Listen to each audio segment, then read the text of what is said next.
Pahalgam attack के बाद operation सिंदूर के ठीक एक महीने के बाद पीएम नरेंद्र मोदी पहली बार जम्मू कश्मीर पहुंचे, जहां से उन्होंने दुनिया के सबसे ऊंचे चिनाब रेलवे ब्रिज की देश को सौगात दी। मंच से पीएम मोदी ने पाकिस्तान पर करारा प्रहार किया। पीएम मोदी ने कहा कि पाकिस्तान 6 मई की रात को कभी भी नहीं भूल पाएगा और न ही हम कभी 22 अप्रैल को भूलेंगे। आज 6 जून है, याद कीजिए, एक महीने पहले, ठीक एक महीने पहले 6 मई की वो रात पाकिस्तान के आतंकियों पर कयामत बरसी थी।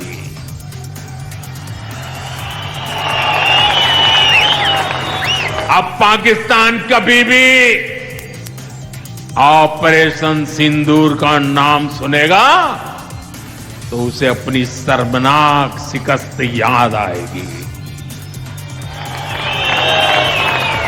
पाकिस्तानी फौज और आतंकियों ने कभी सोचा नहीं था कि भारत पाकिस्तान में सैकड़ों किलोमीटर अंदर जाकर के आतंकवादियों पर इस तरह वार करेगा।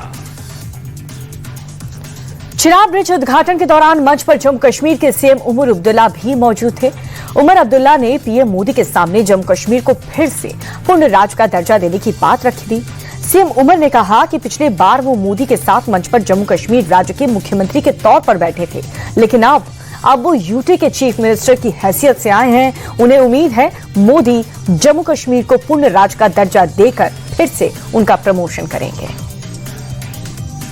आप उस वक्त पहली मर्तबा वजीर आजम बने थे, इलेक्शन के ठीक बाद आप यहां आए और आपने माता की कृपा से यहां कटरा रेलवे स्टेशन का इनॉग्रेशन किया। उसके बाद लगातार 3 बार इलेक्शन जीत के आप वजीर आजम इस मुल्क के बने रहे। आपके साथ आपके MOS PMO doctor Jitendra Singh साहब, वो भी उस प्रोग्राम में मौजूद थे।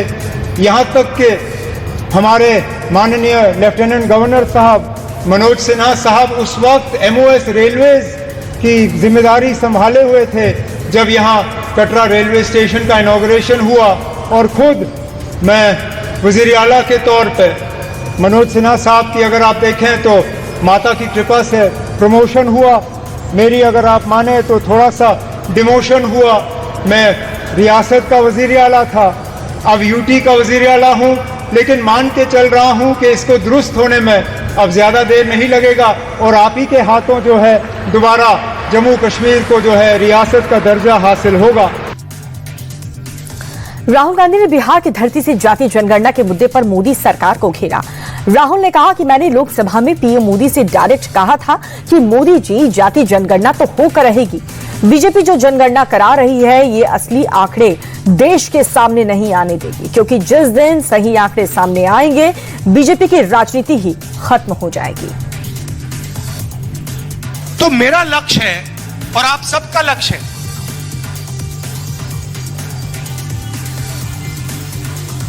जाति जनगणना,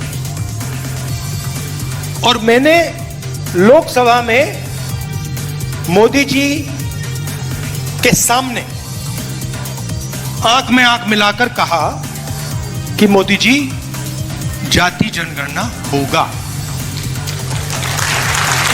आप जानते हो उनको सरेंडर करने की आदत है।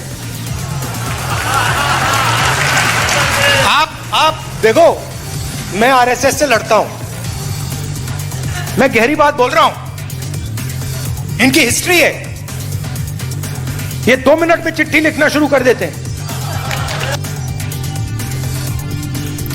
जाति जनगणना के मुद्दे पर लखनऊ से अखिलेश यादव ने भी यही बात दोहराई। सपा अध्यक्ष ने कहा कि 2027 में पीडीए की सरकार असली जनगणना करवाएगी। बीजेपी के वादे पर किसी को भी अब भरोसा नहीं है। पीडीए के लोग मिलकर के अपनी जाति जनगणना करा लेंगे। समाजवादी लोग बिल्कुल निष्पक्ष होकर के जनगणना कराएंगे। ये इसीलिए तारीख तय हुई है जिससे पीडीए सरकार बन जाएगी और पीडीए के लोग मिलकर के अपनी जाति जनगणना करा लेंगे। वृंदावन कॉरिडोर प्रोजेक्ट को लेकर के स्थानीय लोग योगी सरकार का विरोध कर रहे हैं। यूपी कांग्रेस चीफ अजय राय ने कहा कि जैसे काशी में कॉरिडोर बन करके उसे बर्बाद कर दिया गया, वैसे ही वृंदावन का असली रूप को खत्म करके सरकार इसे अपने फायदे के लिए इस्तेमाल करेगी। अजय राय ने कहा कि कॉरिडोर से वृंदावन के लोगों को कोई भी फायदा नहीं होगा, इसीलिए कांग्रेस यहां के लोगों के साथ खड़ी है। यहाँ पर जो कॉरिडोर के लिए जमीन अधिग्रहण की जा रही है, जो ये गोस्वामी समाज को और सभी ब्रजवासी, व्यापारी वर्ग, स्थानीय लोग सब इसका विरोध कर रहे हैं। जैसे बनारस में एक बाबा विश्वनाथ के दरबार में विश्वनाथ कॉरिडोर की क्या बनाया, वहां पर विश्वनाथ मॉल बना दिया और वहां पर सारी दुकानें खाली हैं। मैं काशी से आ रहा हूँ, हर चीज का विरोध वहां पे हुआ, उसके बाद ही बनाया और गुजरात की कंपनी को देकर बनवा रहे हैं। ये भी यहाँ पर भी यही चाल है।